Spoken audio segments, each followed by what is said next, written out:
to Maynila ang introduction, the BCBB Way of Life Retreat is the last formation weekend and brings the formation process to a close. Yan. So sabi niya, last na. It synthesizes the BCBB Way of Life and Vision for those who have gone through the formation process and prepares them for the life of a committed member of a BCBB. So sabi nga, after po nito, magkakaroon na po tayo ng commitment to regular membership. After po ng 4 na AGM ulit. No? At this stage of formation, our new members should have begun to live out faithfully the various stipulations on the commitment card. So magkakaroon po kayo ng commitment card after ng ating regular membership. The last 2 months prior to the commitment ceremony, for those who are ready, is devoted to an evaluation of progress of the member and discernment whether the BCBB is really the community the Lord is calling for him, para sa inyo. No? So, kung talagang pasok tayo sa BCBB. Pero tingin ko naman po sa inyo mga ginagawa ay talagang pasok na. Kita ko naman po ang gagaling nyo na. Some of you, niliderin na nga yung sinasabi. Kasi nagtanong ako kay Bro Noe ng isang araw, Bro, sino kaya doon sa mga unit natin ang pwede na maging action, maging discussion leader sa paligid natin ng CLP? Nagbigay ng pangalan si Bro Noe. Ang ganda ng listahan. Okay, oo nga, no, pwede na rin. Magagaling na leader natin. Hindi pa nagraduate. Ganyan po talaga. No? Pag-graduate nyo, assistant discussion leader. Yung gagawa na ganda ng plataforma.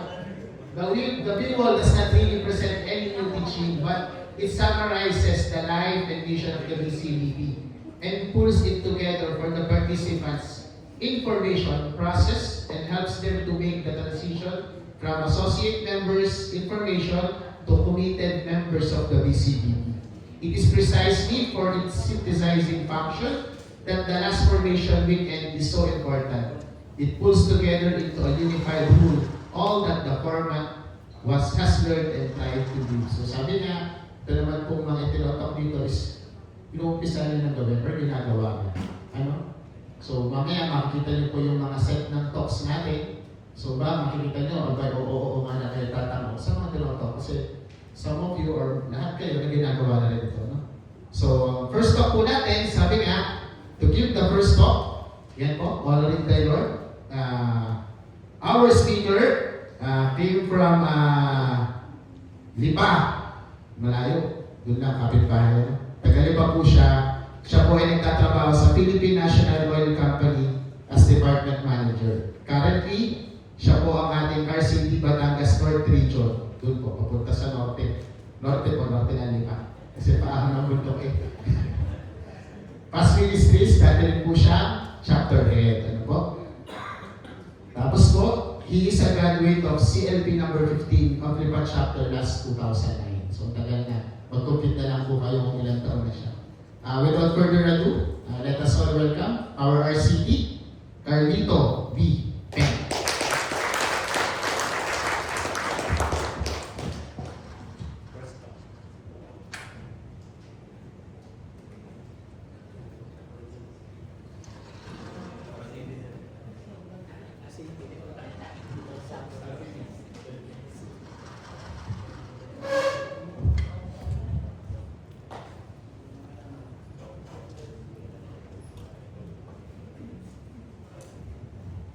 Okay, good morning!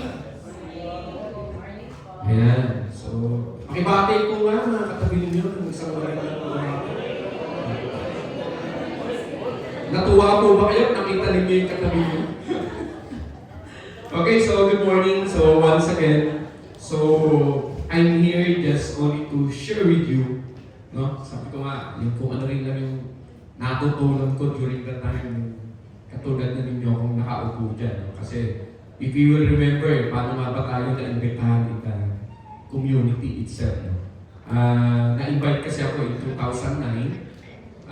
I took my CLP, that's a number 15, no?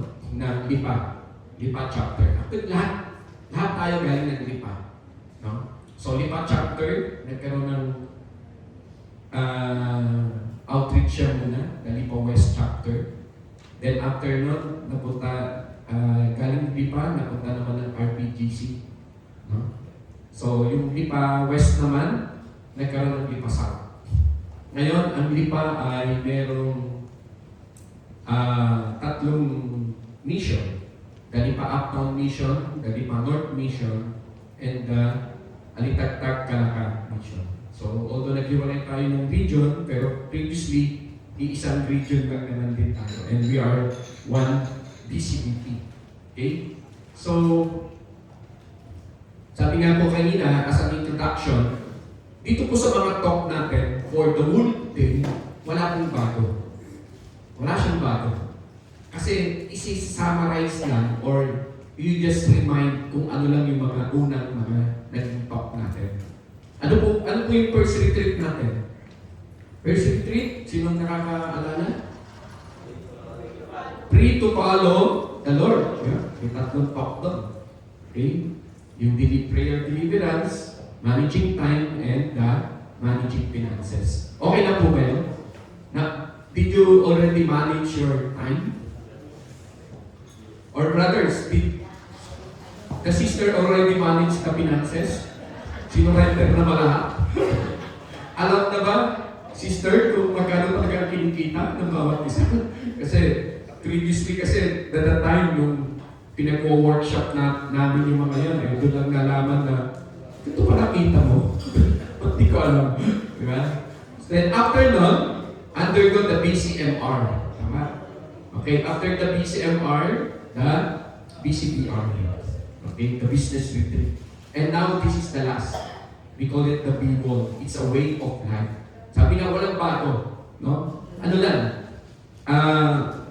Sa-summarize lang yung life and mission of the BCBP. Okay? Sino nakakaalam ng vision and mission ng BCBP? Anyone? Okay. You know, di po kakalimutan. We always know our vision. Okay? Pag vision, at vision sinasabi natin na gusto natin ma-achieve. Di ba? So, vision is bringing Christ into the marketplace and winning the marketplace for Christ. Huwag po kayo mag-alala ng ganyan din po ako nung unang sumali sa PCPP. Sabi ko sa palengke ko na kami magbebenta. Kasi marketplace eh. Then, as fully understand, attending all the retreat, yung palang sinasabing marketplace, ito pala yung kung saan tayo nagninegosyo, saan tayo naghahanap buhay, or kung saan natin inilalaan yung ating mga skills, yung mga profession, yung mga natutunan natin. Okay? So yun ang gusto raw natin. No? Yun ang vision ng community. Kaya kung makikita ninyo, it's a BCBP, Brotherhood of Christian Businessmen and Professionals.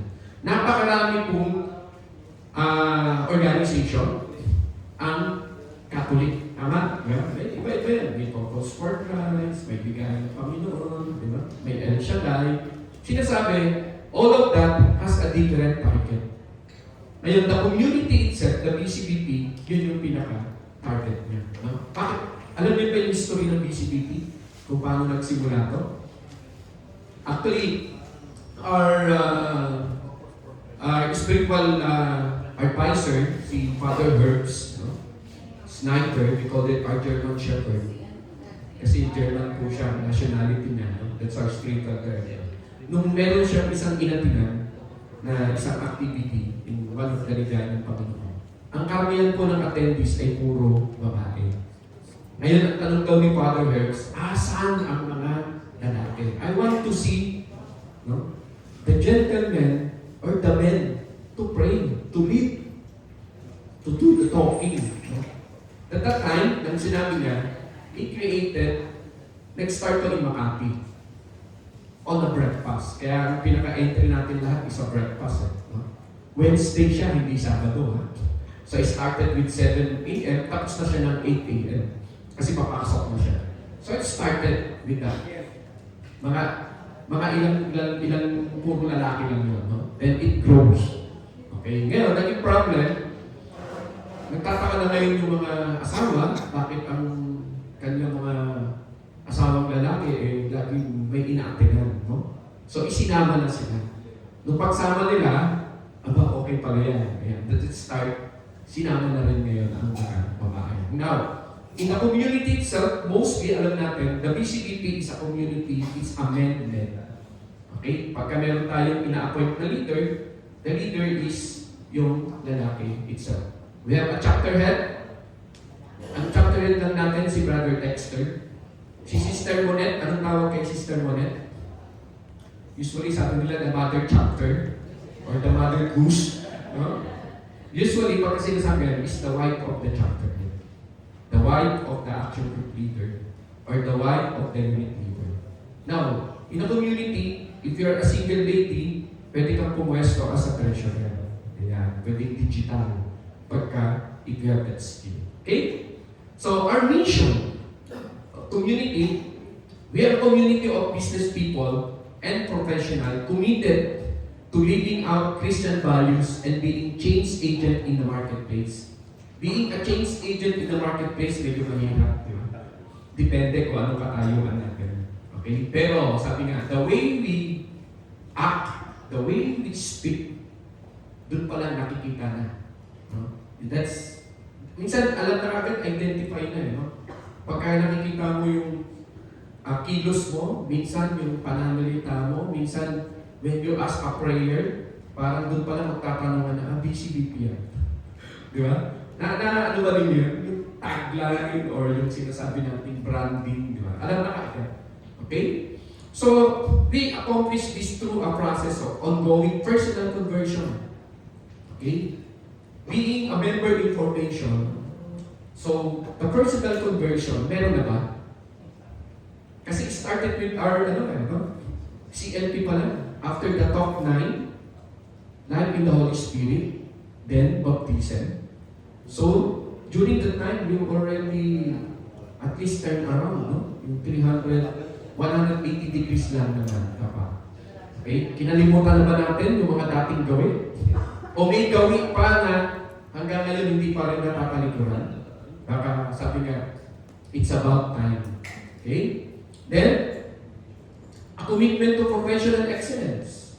The integrity or advocacy. Ano yung advocacy ng BCPP? What is the advocacy of the BCPP? Be honest even if others are not. Be honest even if others cannot. And be honest even others will not. Okay, so tandaan natin yan. Nation building, practice of justice and integrity, and a responsible care for all entrusted to us. Bawat isa, no? Ang ating wife, ang ating spouse, pinagkatiwala ng Diyos yun. Ang ating mga anak, ipinagkatiwala ng Diyos yun. Okay? Now, this is the outline of the talk. So, what is our ways of life? Review lang. No? Then, the operating principle in our relationship with God, and a common pattern of worship and prayer. Then what is the community as the temple of the Holy Spirit, and honoring the Lord throughout the year. Ayan. How we honor the Lord throughout the year.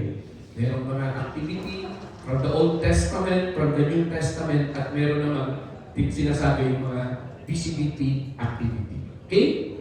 Now, our ways of life, ano ba dapat?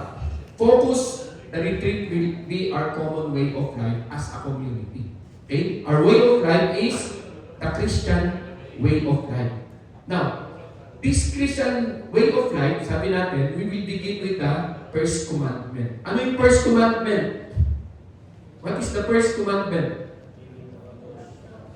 Yeah? Put God first. Yeah.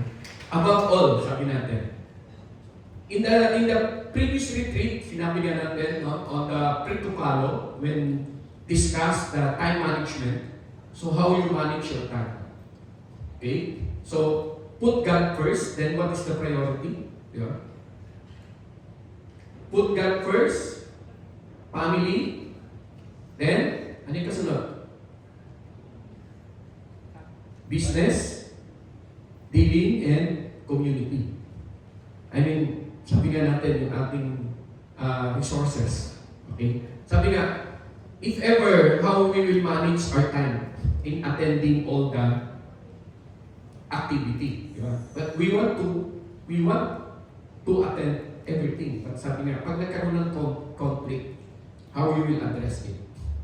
Diba? So, sinasabi, the community, the BCDP, pangatlo lang yan. Diba? when we put God first, family, then our resources, yung ating pagkabuhayan, then that communicates siya. Pero itinuro sa atin doon, no?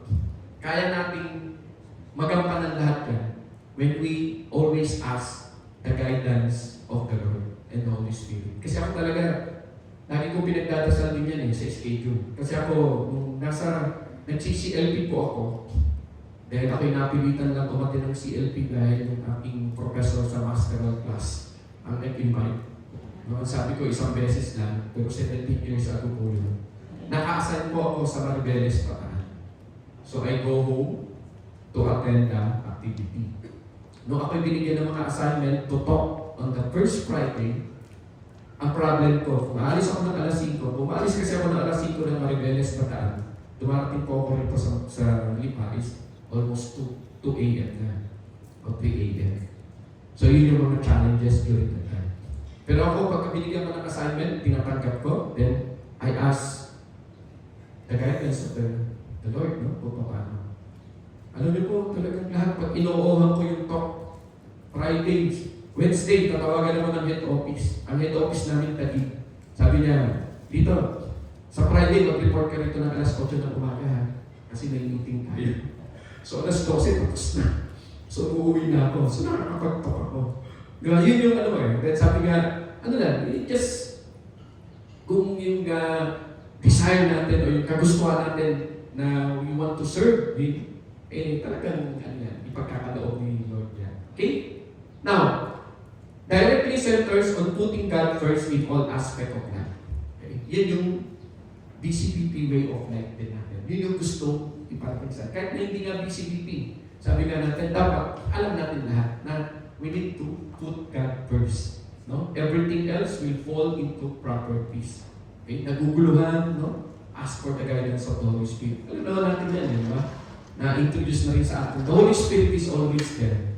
No? Is our helper, our intercessor. Okay? So, sabi nga, babalikan lang natin yung mga talks natin. Okay? Now, the offering principle in our relationship with God.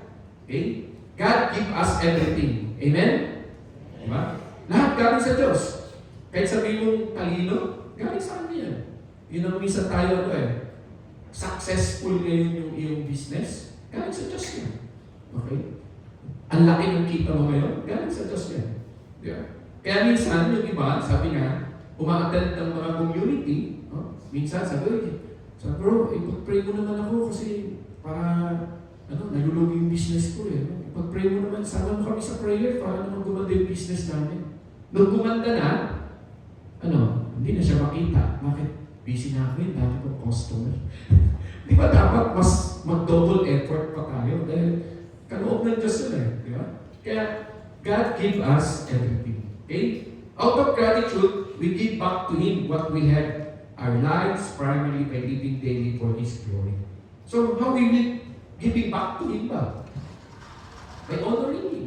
Di ba? Huwag natin siya nakalimutan. Yan ang karamihan na. No? Ang karamihan nga lang, sabi nga natin, karamihan sa tao daw na naaalala lang ng Diyos pagka nandun sa oras ng kaibigan. Or, pagka nandun down na. Diba? Ang sabi nga natin, iintay pa ba natin yung mga ganong pagkakataon? Kaya nga, ito community the PCBP sinasabi, huwag na natin maranasan yan. Di ba? Ngayon pala, alam na natin.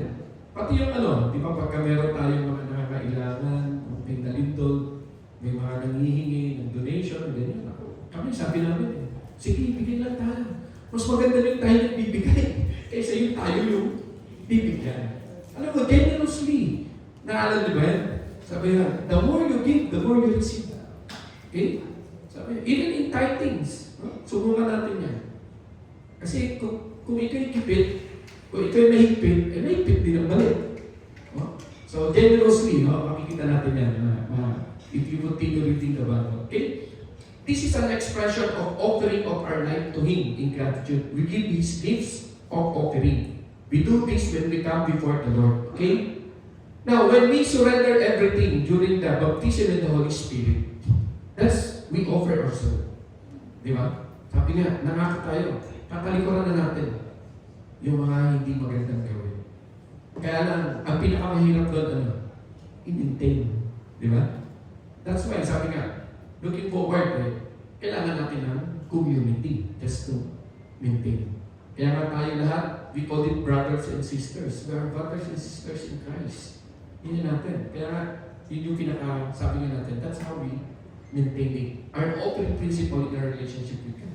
We offer our time to God by taking some of it and making it an offering of worship, prayer, and Him. Diba?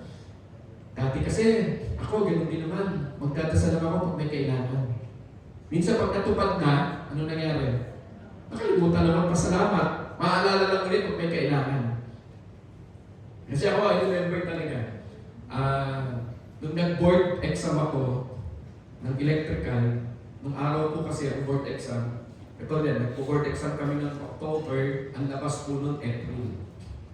Ang haba, no? Hindi tulad ngayon, pag nag-board exam, pumikit ka lang, 3 araw, nalabas na. No?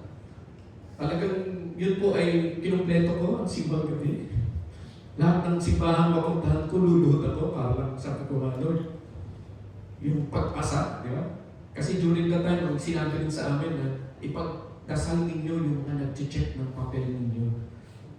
Kasi pagka hindi mabasa ang sulat ninyo, automatic, wrong na kaagad. Masama, no? Masama yung timpla, no? Pumunta raw doon sa office, inaway ng asawa, pagdating doon, lahat ng makikita ang papel, wrong. Di ba? Yun yung mga sinasabi, kaya isama ninyo sa prayer yung nag-check ng papel ninyo. No? So, sa awa naman talaga ng Diyos, sabi niya, nakapasa. Kasi talagang, sabi nga, if we are looking for something talaga, sabi nga natin. That's how we dedicate ourselves to the Lord. Okay? Now, what are the common patterns of worship and prayer? Do you have a common pattern na ba? Meron na ba kayong pattern how you worship the Lord? Regular na ba? Meron na ba? Pagkagising, di ba? Yung mga gano'n? Or wala? Kung kailan maisipan? Meron na ba? In the community kasi yung gusto ibigay sa atin na pattern. Di ba?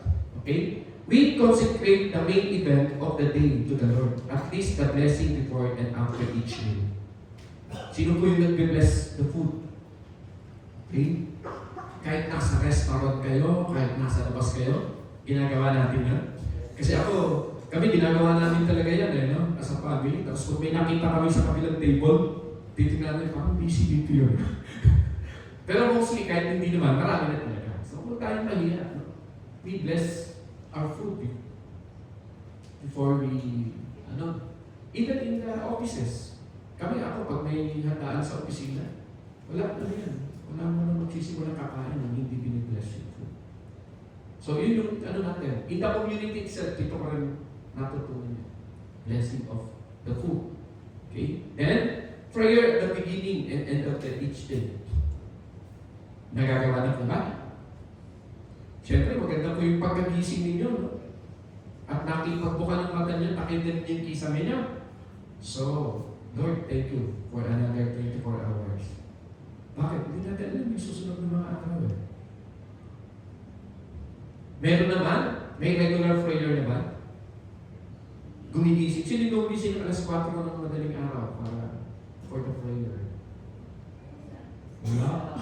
O sige, alas 5. Di ba? How long you pray? Alam niyo, depende yan. Sino nag-pray dito ng more than 5 minutes? Wala. 10 minutes. Alam niyo kasi pag nag-pray kayo less than 1 minute, pinag-pray niyo sarili niyo lang. Di ba? Kasi when you pray, tandaan niyo, minsan, you pray, maraming salamat sa araw na to. No? Then we ask for the guidance. Then you pray for your spouse, you pray for your children, you pray for your parents, you pray for your siblings, you pray for your brothers and sisters. Sino naman dito pinag-pray yung kapitbahay? Na hindi na sana magalit. Na pinag-aawayan ng ganyan yung lumalagpas ng mga dahon. Or, di ba? Sino ba? Meron pa rin itong hindi nagpapatawad sa kanya mga kapitbahay? Kasi alam nyo, yun yung karamihan dapat na una natin. Di ba? Napakasarap umuwi sa bahay pag, pasok ka pala sa step. Nakita ko na naman yung bubong ng kapitbahay namin. Ito pala, sira na araw ko. Okay? Then, as community, we have a common pattern of worship and prayer that is part of our way. Yan, itinuro sa atin yan in the community itself. Daily personal prayer and scripture reading. Remember, nung nag-commit kayo to be a member in formation, you need to read a Bible, 15 minutes every day. Natutupad po ba? Sino po ba rito nagbabasa ng more than 15 minutes na? Wala. Di ba binigyan kayo ng Bible? Bigyan sila ng Bible, di ba? Binuksan ba yun? Ako naman, no? Hindi, kasi alam nyo, previously, pag nagbibigay kami ng Bible, naka-plastic. Naka-plastic yun eh. Parang kayo lang bubukas. Tapos, pagka tinatanong namin yung ating mga brothers and sisters, sabi niya, bro, kumusta? Nakapagpasa ka ng Bible? Oh, bro, nakapagpasa na ako. Tapos, nung minsan, one of the AGM, dala yung mga Bible, naka-plastic. Bro, paano ba nakapagpasa ng naka-plastic? Kaya ginawa, kaya ganun ba? Sige, alisin na natin sa plastic. So, nung binigyan, di ba? Ito naman. Sa nag-action group leader din kasi ako eh. Pagka lagi kong tanong, lagi nyo na, bro, kumusta? Nakapagpasa ba tayo ng Bible? Oo, bro, nagpasa. Okay, hindi ganun lang. Tapos, meron isang brother, nag-confess siya. After a year, sabi niya, bro, sa araw-araw natin, sa kada AGM tinatanong ako, sa totoo hindi ako talaga nagbabasa ng Bible. Pero sinasabi ko talaga na nagbabasa ako. Kaya lang, talagang siguro, pag 10 beses ng tanong, nagbasa na ako. Napilitan. Okay. Nagkaroon ako ng idea ngayon doon. Ganun pala bro, pag tinatanong mo, umuho lang. Nung sumunod, humawak muli ako as an action group leader. Ang tanong ko ngayon, one of the AGM, oh bro, nakapagpasa ba tayo ng Bible? Po. Sige bro, pakakwento naman kung ano yung nabasa mo. Hindi bro, basta nagpasa ako. Ano ibig sabihin nun? Wala may kwento eh, di ba? Meron namang isa talagang kinuwento niya nung binasa na talaga yung Bible. Kasi ako talaga, ganyan din, compliance lang. Nung una nagpasa ako 15 minutes, pinoorasan ko pa. Pero one time, I read the Bible, then I go to it, no? Parang hinanap ko yung sarili ko, one of the character in the Bible. I start reading the Bible 9 p.m. Namalayan ko na lang tumilaot na yung 4 a.m. yung papasok na ako. Kasi ganun yung when you dwell di ba? Minsan kasi, sige, start it with a compliance. Yun lang naman ang gusto ng community. Araw-arawin mo lang. Then, yung araw-araw na yan, magiging habit. With that habit, wala na. Yun na yung magiging norms natin. Yun lang yung gusto mo. Kaya doon po sa mga hindi pa nakakapagbasa, ay simulan na pong basahin. Okay, doon po sa mga action group leader, pakicheck ko yung Bible. Wala pong problema sa Bible kung guguhitan ninyo, lalagyan ninyo na kasi doon nakikita talaga kung pwede nyo sulatan. Kaya maganda, when we offer one of the joy of discovery to how to read the Bible, sabi niya, alam niyo po ba kung paano magsimula to read the Bible? Saan kayo nagsimula? So, you pray muna for the guidance of the Holy Spirit in reading the Bible. Simulan ninyo sa New Testament. After reading all the New Testament, so i-associate at hahanapin ninyo yung relation niya dun sa Old Testament. Okay? Then, family prayer. Sino ko nagpa-family prayer? Hirap, no? Kaya, meron naman.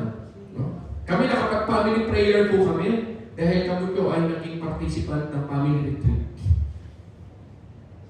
So, mahirap talaga. Kaya hindi ba, tayo, may mga family retreat tayo dito. After nito, may family retreat pa po kami ngayon pag tuwagin ko. No? So, yan. You started lang naman yung family prayer. It's a very challenging, pero talaga naman. Ngayon, on the family prayer, sino unang mag-lead? Tatay talaga lagi. Mahirap naman, sasabihin ng tatay, tara, prayer tayo. Anak, simulan mo. Di ba? It's always, napakahirap brother, pero pag nasimulan ninyo, at iba yung makikita ninyo ng anak natin. Talagang tayo yun. Tayo talaga magsisimula. Even on the mean, ako ginawa ko, sinimulan ko talaga ako. Then after nun sa ako, pinasa sa mga anak. Tapos ang ginawa ko nun, okay naman, itong tanong, di sabi, sige, mauna si tatay, sino susunod? Si nanay. O sa mga anak, ako, turuan, di ba? O ako, I declare, sige, ganito ha, anak, mag-prepare tayo. Ako muna, Si daddy, si mami, makanay, pangalawa, bunso. Sabi ng bunso, huli ako. Di ba? Yun yung mga ano yan. Then ako, minsan yung prayer ng anak ko, pinag-pray niya na yung kanyang mga kaibigan. No? Then yung isang anak naman na bunso, huwag yung sisitahin doon na nag-prayer siya. Sabi niya, Lord, sana susunod na exam, pasado na ako. Bagsak ka?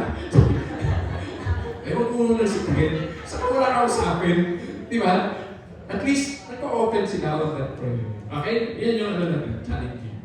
So the Lord's Day celebration, Sunday is the Christian Sabbath. We honor the Lord by participating in the Eucharistic celebration of the church. Okay? So, mas maganda kung magsisimba tayo as a family. Ngayon, kung malalaki na yung mga bata, kami ginagawa na lang kasi mahiwalay na rin. No? Meron nasa Manila, nagtatrabaho. Pinapaalala, nagsimba ka na ba? Minsan naman, tatanong yung anak namin, Mami, nandito ako sa ganito anong malapit na simbahan? Si Church naman. So, yun lang yung natin, paalala natin. And all of us, no? Sabi nga, as a community, as a BCBP, lahat tayo that we need to attend the Sunday Mass. Okay? Then, our community, another one, attend the action group meeting. Meron po tayong AGM 2 times a month. Tama po? Every other week. Okay? Sino na po kumapit ng AGM? Taas po kamay. Yeah. May naka-perfect attendance ba? Alam ko, may award yung perfect. Ay, bakit pala sasabihin yung ano? Okay. So, every other week, AGM. Doon sa AGM natin, may pattern din tayo. Di ba? So, ito yung sinasabi. One of the BCBP way. This is our pattern in worshiping the Lord and prayer. Di ba? Mahirap kasi, sabi nga, may pagpakaban ng mag-isa. Kaya it's an opportunity. Gusto natin, attend the action group meeting, so nag-worship tayo. Okay? Then, community teaching and assemblies. Anong schedule nito? Every first Friday and third Friday. First Friday is the first Friday Mass and the teaching. The third Friday is the General Assembly. Worship din tayo. Bakit first Friday yan at saka third Friday? Ito yung sweldo po yan. Kasi pagka sumusweldo, tapos walang pupuntahan, nagkatinginan, sa papunta, wala na sana, patay sindi na. Yeah? Pag BCBP member ka, di bro, may teaching kami. Tapos hindi ka naman pwede magpakapuyat. May breakfast ng Sabado. Di ba? Pagdating ng third Friday, sumweldo ulit, no? Tara bro, patay sindi na tayo. May kami first Friday assembly. Di ba? So yun yung mga sinasabi natin. That's our pattern. Okay? Then, we have a special celebration. May mga anniversary, may recollection. Anniversary ng chapter, may anniversary ng region, meron naman ng national. Okay? Recollection, Advent, meron tayo niya. Mahal na araw, bago magmahal na araw, at saka yung sa Pasko. Okay? That's the PCBP way. Okay? The community as a temple of the Holy Spirit. Okay? So here, sabi nga, He came and preached peace to you who were far away and peace to those who were near. For through Him, we both have our access in one Spirit to the Father. Amen? Lahat tayo no? Wala namang barrier Kahit sino, sabi nga natin, we can ask the guidance of the Holy Spirit. Remember the talk on the life in the Holy Spirit. The church as a whole is the temple of the Holy Spirit. But every genuine Christian community within the church participate on this. Okay? So Christ broke down every wall that divides us. Sabi nga, even different races, different background, different status, or even our past mistake. Wala na. Inalis na ni Christ lahat yan. Di ba? Kaya na we are all brothers and sisters in Christ. We don't just follow the same faith. We belong to the same family, built firmly on Jesus, and live out together as God's home in the world. Yan ang naman po yung sinasabi ng community as the temple of the Holy Spirit. Okay? The family. Ano po ba yung family? The family is the church. Di ba? Sino ang head of the family? The father. Di ba? Si daddy. Actually, sinasabi nga, all the blessing, lahat ng binibigay ni Lord, it's always passed through to the head of the family, which is the father. Kaya kung makikita ninyo kung paano ang ating haligi ng tahanan, sabi niya, hindi naaayon sa lagi yung ginagawa sa kagustuhan ng Diyos. Diba? What blessing. Okay? And supported by, ilaw ng tahanan ng ating the spouse, the wife itself. Okay? Now, honoring the Lord through the year. Ito po yung mga yearly celebrations sa Old Testament and the New Testament. So, the Old Testament, makikita natin yung yearly calendar marked by the Great Feast. Okay? Passover. Sino yung nakakaalam ng Passover? Nabasa niyo na po ba ito sa Bible? Di ba? Remember God's deliverance from Egypt. Sorry, wrong spelling. The lamb's blood saved them. Ano to? Pang ilang plate to. Di ba? Ilang bang plate during the time na umaalis sila sa Egypt. Di ba? There's 10 plate eh. Di ba? Ito yung, ano ba to? Ano ba yung nare-remember niyo sa story to? Yung Passover. Yun. Tapos, kailangan lagyan ng blood, no? Yung lahat ng pinto. At lahat ng pintong yun, yun yung masisave. Okay? So that's the Passover. Okay? Yun yung kung mababasa niyo, ang ganda ng story na yun. Okay? Then after nun, ano yung Pentecost? This Pentecost is the piece of 50 days later, no? After ng Holy Week. Then, the tabernacles, remember, kung babasa niyo lagi in Old Testament, yung umalis na sila sa Egypt, travel, that's more than 40 years, di ba? So, they set up a tabernacle. At it's a temporary shelter. No, parang yun yung kanilang tinatawag na sambahan. Okay? So, doon sila nagdadasal at nag-o-offer. Okay? Yan yung mga, sabi nga natin, celebration on the Old Testament. On the New Testament, all of this, Jesus fulfilled of the feast of the Old Covenant. Sunday was the weekly feast that celebrated the new beginning through the resurrection of the Lord.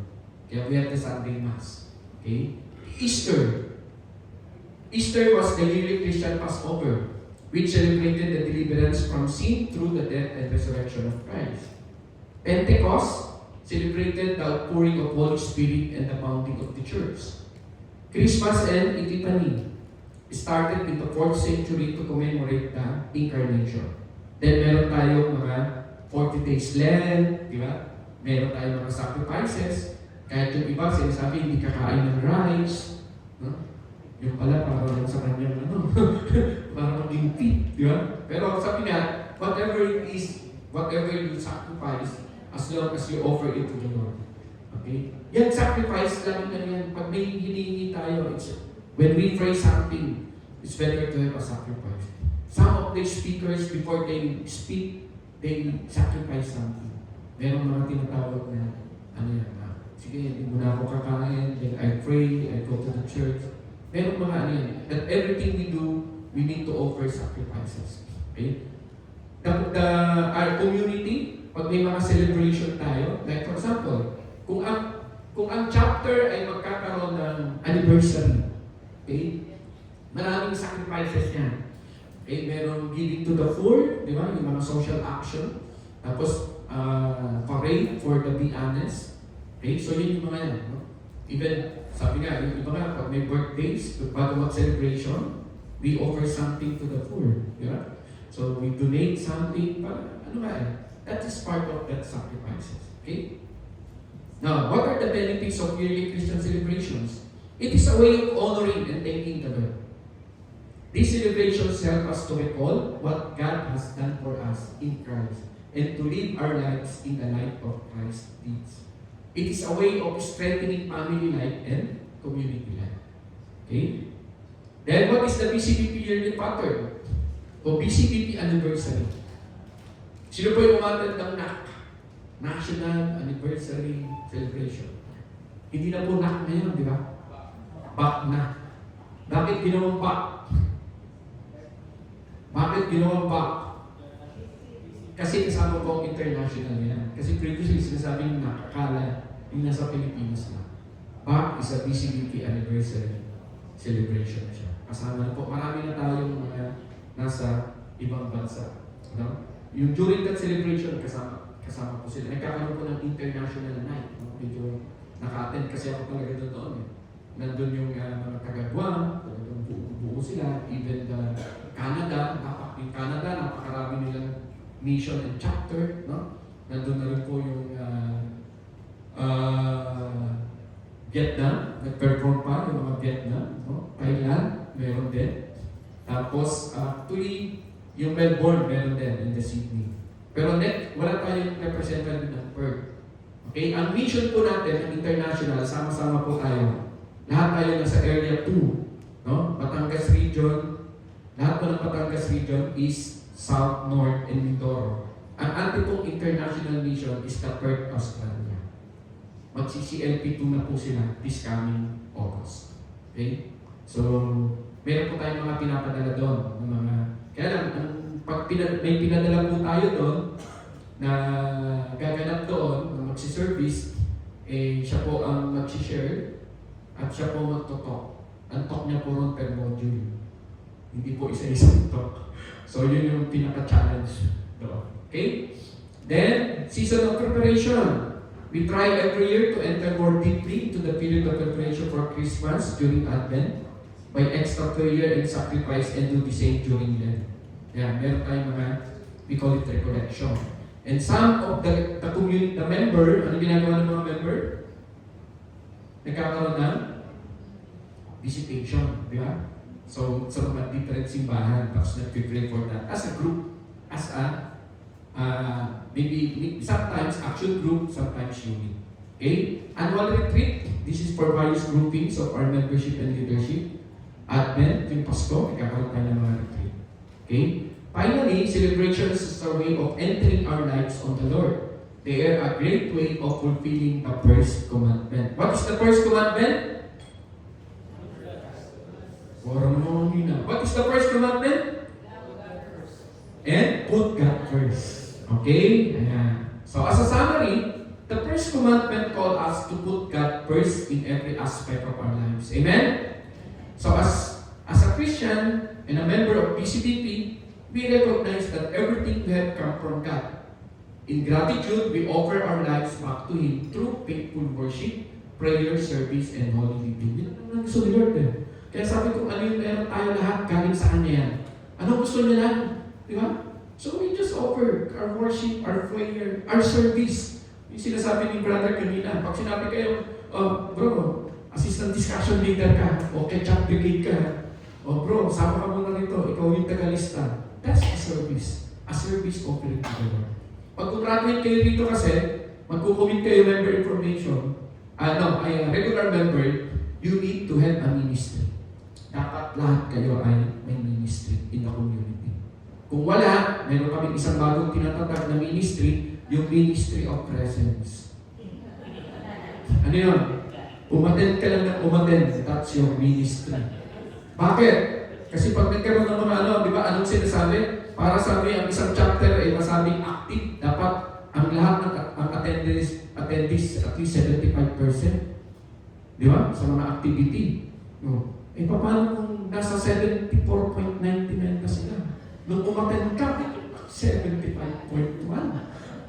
That's the ministry of presence. Di ba? Sabi, the mere fact na nandun ka lang. Okay? Honoring the Lord is not limited to Sunday worship, but is expressed daily through personal prayer, scripture reading. Buksan na po ang mga Bible, no? Pwede na po, guhit-guhitan, okay? Blessing before meals, and active participation in the Eucharist and community life as the temple of the Holy Spirit. We grow together by participating in action group meetings, community assemblies, and special celebrations. Sabi nga natin, alam naman natin, ang karamihan na, ang BCBP community talagang Sabado-Linggo, Friday, Saturday. Yan ang mga karamihan natin activity. Except kung ang inyong AGM ay natapat ng mga weekdays, pero sa gabi naman siya. Di ba? Throughout the year, the Church and the BCBP celebrates important feasts and seasons such as Easter, Pentecost, Christmas, Advent, and Lent, as well as our community anniversaries and retreat. These celebrations remind us of God's saving work, strengthen our families and community, and continually refocus our lives on Christ. Di ba napakaganda yung umaattend tayo ng mga community? ng mga activity. Meron yan, no? Nag-aaway sa bahay. No? Tapos minsan, a-attend talaga sa First Friday o General Assembly. Dalawa lang yan. Pag nag-away kayo, nagkakamadan. Pero ako sa inyo, pag nag-away lang kayo, umattend kayo. Pero pagtapos ng tabi na kayo. Di ba? Mas lalo kayo umattend. Meron nga dyan, ayaw ko umattend ni sister. Sabi ko natin, bahala ka, basta ako attend. Tapos pagdating niya mo, nauna pa. Kasi si brother nag-commute lang, kasi siya gumawa ng sasakyan. Di ba? Sabi nga, ano lang yan, even in the breakfast, okay? Now, as conclusion, brothers and sisters in Christ, honoring the Lord is more than attending religious activities. It's making God the center of our lives every day.